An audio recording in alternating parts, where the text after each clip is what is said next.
ప్రజాస్వామ్యం అంటే కేవలం రాజకీయ నాయకుల పాలన కాదు, ప్రతి వర్గానికి స్వరం ఉండాలి అనే ఆలోచన.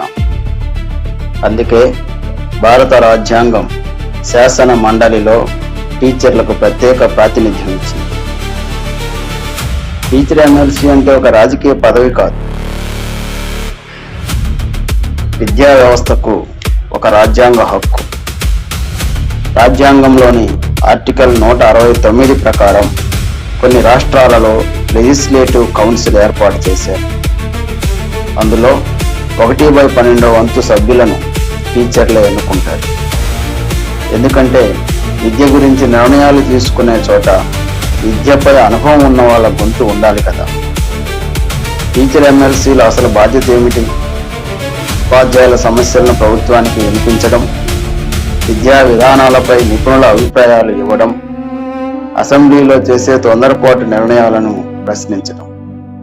కానీ ఇప్పుడు పరిస్థితి మారిందా? ఈరోజు టీచర్ ఎమ్మెల్సీ ఎన్నికలు కూడా సాధారణ రాజకీయ యుద్ధాల్లాగా మారిపోయాయి.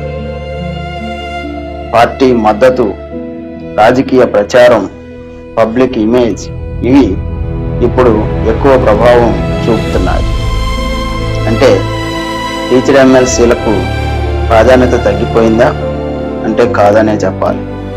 ఇప్పటికీ వారు ఉపాధ్యాయుల గొంతుకే, కానీ రాజ్యాంగం ఊహించిన స్వతంత్ర విద్యా ప్రాతినిధ్యం పూర్తిగా కనిపించడం లేదు అనేదే ఇప్పుడు ప్రశ్న. అసలు ప్రశ్న ఇదే: టీచర్ ఎమ్మెల్సీ ఒక రాజకీయ నాయకుడా, లేదా విద్యా వ్యవస్థకు నిజమైన ప్రతినిధి? మీ అభిప్రాయం ఏమిటి? కామెంట్ చేయండి, షేర్ చేయండి, సబ్స్క్రైబ్ చేయండి.